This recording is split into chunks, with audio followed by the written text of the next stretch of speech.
ngokubona kwenu, do you think Orlando Pirates i-ready for le game le against the African Giant? Because siyazi sonke i-Al Ahly bafethu one of the best teams la e-Africa, actually the best club in Africa boy Al Ahly mfethu. But mina I don't think si ready mentally. Orlando Pirates I don't think they are ready mentally. Yabona i-mentality yanamhlanje kule game ade sidlala namhlanje ingikhombisile ukuthi kahle kahle kule game lesoyidlala ne-Al Ahly next week kuningi kumele sikulungise. Kuningi ngempela kumele sikulungise and uJose Rivero kumele athathe amaphuzu kule game le esidlala namhlanje. Athathe amaphuzu awasebenzise ukuthi okay abone ukuthi okay imaphi ama-points lapho sibhede khona kule game le yabo. So lamaphuzu lawa mina ukubona kwami yabona, judging by the way we approach the game yabo, i-team njenge-Al Ahly izothatha le ndlela i-Stellenbosch isi-approach ngakhona igame yanamhlanje siyisebenzise because they see ukuthi siyaleka emuva sinama-screws alekhaya emuva. Abadlali bethu abaningi sijwayele uku-attack-a ngama-wingbacks. Ama-wingbacks wethu ngenzeka bawa-target kule game esoyidlala because i-Al Ahly iyakwazi ukushaya i-counter attack, ba-fast abadlali be-Al Ahly. But on the bright side I think Orlando Pirates ngenzeka bayishaye i-Al Ahly njengoba sodlala lapha e-Orlando Stadium yabo. Ibhola liyaginqika bafethu, ngiyakwazi nonke lokho, liyaginqika ibhola. Al Ahly ade idlala namhlanje ne-team ekuthiwa i-National Bank yabo, badrawile ngo-0-0. But I'm not saying just because badrawile ngo-0-0 bazofika la South Africa bashaye i-Orlando Pirates. I'm just saying anything can happen yabo. Ngiyazi Orlando Pirates isasanda kuwina le ishaya i-team yase-Algeria se-Albizoldad ngo-2-1 and i-Al Ahly kwipasta i-Al Ahly ayikaze ifike la eSouth Africa ifike iwin yabo. So le match le between i-Orlando Pirates ne-Al Ahly ngenzeka i-Al Ahly ishaye but na i-Pirates ngenzeka iwini kule match le yabo. But for me I don't think my boys are ready mentally for this game yabo.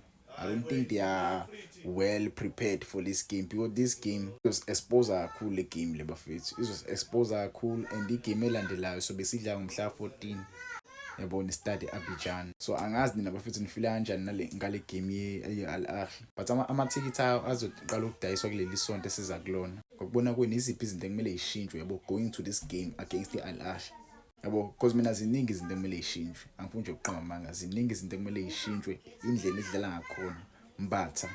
Umbatha kumele ashintshe indlela yokudlala bafethu. Umbatha is a big player now. Umbatha kumele ashintshe indlela yokudlala yabo. Coach kumele azame ukuba no-plan B.